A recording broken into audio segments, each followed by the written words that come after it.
Nellore rural నియోజకవర్గం గంజాయి సామ్రాజ్యంగా మారిపోయిందని మాజీ మంత్రి కాకాణి నిప్పులు చెరిగారు. టీడీపీకి చెందిన వారే పెంచలయ్యను హతమార్చారని ఆరోపించారు.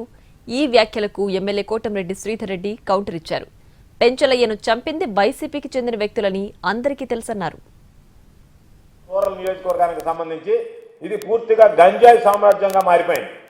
పెంచలయ్య హత్య జరిగినటువంటి విషయంలో పెంచలయ్య హత్య ఏదైతే జరిగిందో పెంచలేని ఎవరైతే హత్య చేశారో వాళ్ళు టీడీపీతో అంటకాగుతున్నటువంటి మాట వాస్తవమా కాదా?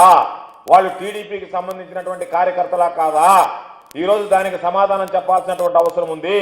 ఈరోజు కామాక్షి ఎవరైతే పురికొల్పి ప్రధానమైనటువంటి ముద్దాయిందో దీనిలో ఉన్నటువంటి A1 జేమ్స్ వీళ్ళిద్దరూ హత్యకు ప్రధానమైనటువంటి కారకులు అని చెప్పి ఈరోజు పోలీసులు వెల్లడించారు.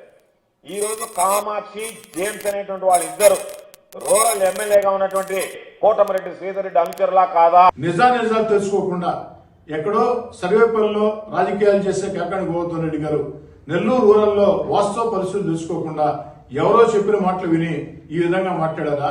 లేదు తనకు తానే అన్ని విషయాల మీద కూడా ఏదో రకంగా తెలుగుదేశం పార్టీ బురజాలని మాట్లాడారా? అర్థం కానటువంటి పరిస్థితి. ఎందుకని చెప్తున్నానంటే ఆ కామాక్షి ఎవరైతే ఈ యొక్క హత్యకి కుట్రదారు ఈ హత్య చేయించిందో ఆ కామాక్షి గాని వారి సోదరులు గాని వారందరూ కూడా వైఎస్ఆర్ కాంగ్రెస్ పార్టీలో చురుగ్గా పనిచేసినటువంటి వ్యక్తులు.